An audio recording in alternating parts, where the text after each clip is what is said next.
கர்த்தருடைய பரிசுத்த நாமத்துக்கு ஸ்தோத்திரம் உண்டாவதாக. இப்போ நல்ல கவனிங்க. 1 நாளாகமத்தின் புஸ்தகம் 17:17 மகா மேன்மையின் சந்ததியின் மனுஷனாய் பார்த்தீருங்கிற சத்தியம் உங்களுக்கு விளங்கியிருக்குன்னு நினைக்கிறேன். மறுபடியும் நான் அந்த காணொலியை எப்படி கொண்டு வர்றேன் அப்படின்னா, சல்மோன் ராகாப்பினிடத்தில் பிறந்தவர் போவாஸ். சல்மோன் ஒரு பெரிய பணக்காரர். அந்த சல்மோனுடைய பையன் போவாஸ் நல்ல பெரிய பணக்காரர். அவனுடைய வயல்வெளிகள்லாம் இருந்துச்சு. ஆனால் நடந்த சம்பவம் என்ன தெரியுமா? மோபாப் தேசம், மோபாபியர்கள் யார் அப்படின்னு கேட்டிங்கன்னா, அங்கே லோத்து இருக்கிறான்ல, லோத்துடைய 2 பெண்கள் வந்து தகப்பனுக்கு மதுபானத்தை கொடுத்து அவனோடு சேர்ந்து இணைந்து கற்பந்தரித்தவர்களில் ஒருவர் பேர் அம்மோன் புத்திரர், ஒருவர் மோபாபியர். அந்த மோபாபிய சந்ததியும் அந்த அம்மோன் புத்திரரும் கர்த்தருடைய சபைக்கு உட்படலாகாதவர்கள், புறக்கணிக்கப்பட்டவர்கள். அப்படிப்பட்ட அந்த மோபாப் பெண்ணில் நகோமி வந்து என்ன செய்கிறான்னா, அது ஒரு பெரிய வரலாற்று சரித்திரம்.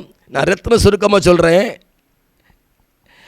இந்த நகோமி, இந்த எலிமெலக்கு இருக்கிறான்ல, எலிமெலக்கு பெத்லெகேமில் பஞ்சம் உண்டாயிட்டுன்னு சொல்லி பக்கத்தில் மோபாப் தேசத்துக்கு வந்தான். நல்லா அங்கே விளைச்சல் இருந்துச்சு, நல்லா சாப்பிட்டாங்க, சந்தோஷமாக இருந்தாங்க. முதல்ல அவன் போக்குவரத்துமாக இருந்தான். 2வது பொண்டாட்டி போனான். 3வது பிள்ளைகள் எல்லோரும் உள்ளே போயிட்டாங்க. அங்கே விவாகம் பண்ணாங்க. விவாகம் பண்ணி அந்த மக்லோன் கிளியோன்ங்கிற 2 பேருக்கு, ஒருத்தர் பேர் ரூத்து, ஒருத்தர் பேர் ஓர்பாள். 2 பெண்ணை விவாகம் பண்ணாங்க. 3 பேர் இறந்து போனாங்க. புருஷன் இறந்து போனான், மகனும் இறந்து போனான். இப்போது நான் தேசத்தை விட்டு புறப்பட்டு போக போகிறேன், நீங்கள் உங்கள் வீட்டுக்கு போகணும்னு சொல்லும்போது 2 பெண்களும் அழுதாங்க. மருமக்கள் 2 பேரும் அழுதாங்க. அதில் ஒருத்தி சொல்கிறா, அதைத்தான் இன்றைக்கி தியானிக்க போகிறோம். ரூத்து 1ஆம் அதிகாரம் 16ஆம் வசனத்தை நான் வாசிக்கிறேன். அவள் சொல்கிறா பாருங்களேன்.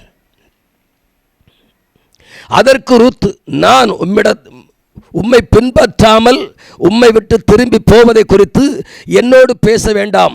நீர் போகும் இடத்தில் நானும் வருவேன், நீர் தங்கும் இடத்தில் நானும் தங்குவேன். உம்முடைய ஜனம் என்னுடைய ஜனம், உம்முடைய தேவன் என்னுடைய தேவன்.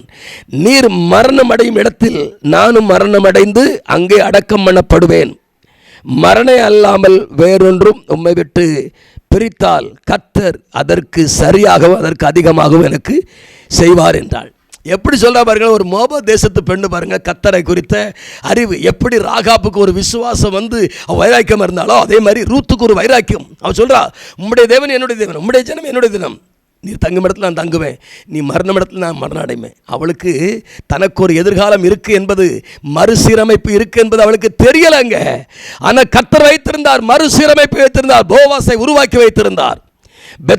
இங்கே மோபாப்பிலிருந்து பெத்லெகேமுக்கு போகிறாங்க.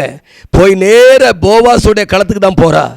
போவாஸ் களத்துக்கு போகும் பொழுது அங்கே போவாஸை விவாகம் பண்ணும் ஒரு நிலையை கர்த்தர் ஏற்படுத்தி வைத்திருந்தார்.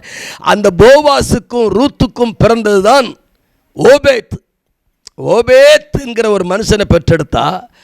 அந்த ஓபேத்தோடு அது முடியலை. ஓபேத்து ஈசாயை பெற்றான், ஈசாயி தாவீதை பெற்றான். தாவீது சந்ததியில் இயேசு கிறிஸ்து வருகிறார். பிரியமான தேவஜனமே, மகா மேன்மையின் சந்ததியின் மனுஷனாக கர்த்தர் தாவீதை பார்த்தார் என்பதற்கு உங்களுக்கு விடை தெரிகிறதா? உங்களையும் தேவன் அப்படித்தான் பார்க்கிறார். எப்படின்னு கேட்குறீங்களா? எபேசியர் 1ஆம் அதிகாரம் 4ஆம் வசனத்தில் அவர் எப்படி பார்க்கிறார் பாருங்களேன். நாம் அன்பில் பரிசுத்தம் உள்ளவர்களும் குற்றம் இல்லாதவர்கள் இருப்பதற்காக உலகம் தோன்றுவதற்கு முன்பதாக தேவன் நம்மை தெரிந்து கொண்டார். புரியுதா உங்களுக்கு? எப்போ தெரிந்து கொள்ளப்பட்டார்? நீங்கள் நினைக்கலாம் அம்மா வீட்டில் பிறந்தோம் அப்படின்னு. இல்லைங்க, உலகம் தோன்றுவதற்கு முன்பதாகவே தேவன் உங்களை தெரிந்திருக்கிறார்னா அப்போ கர்த்தர் எப்போ பார்த்தார்? எப்படி பார்த்தார்? இந்த தரிசனம், இந்த எண்ணம், இந்த சிந்தை, இந்த விசுவாசம், இந்த வாழ்க்கையின் உறுதி இல்லாவிட்டால் நாம் வாழ்கிற வாழ்க்கை கோழையாய் போய்விடும். கோழையாக, ஏழையாக மடிந்து போவீர்கள். பிரியமான தேவஜனமே, இது சரியான காலத்தில் வந்திருக்கிறோம். என்ன காலம் தெரியுமா? இதான் ரட்சணியத்தின் காலம், இதான் மகிழ்ச்சியின் காலம். அதைத்தான் பவுல் என்ன எழுதுகிறார், கலாத்தியர் 1:15 எழுதுகிறார், தாயின் கருவிலே உருவாகும் என்பதாகவே என்னை தெரிந்து கொண்டார் என்று. அதே இது கிருபையினால் அழைத்தார் என்று. அழைப்பு வந்திருக்கலாம், ஆனால் உலகம் தோன்றுவதற்கு முன்பதாகவே நீங்கள் தெரிந்து கொள்ளப்பட்ட சந்ததி என்பதை ஒரு காலம் மறந்து போகாதிருங்கள். அதனால தான் தாவீது சொல்றான், வெளிப்பாடு சொல்றான், என்னை மகா மேன்மையின் சந்ததியின் மனுஷனாய் பார்த்தீர். ஒவ்வொருவரையும் தேவன் மகா மேன்மையின் சந்ததியின் மனுஷனாய்த்தான் கர்த்தர் பார்க்கிறார். ஆமீன். God bless you. கர்த்தர் உங்களை ஆசீர்வதிப்பாராக.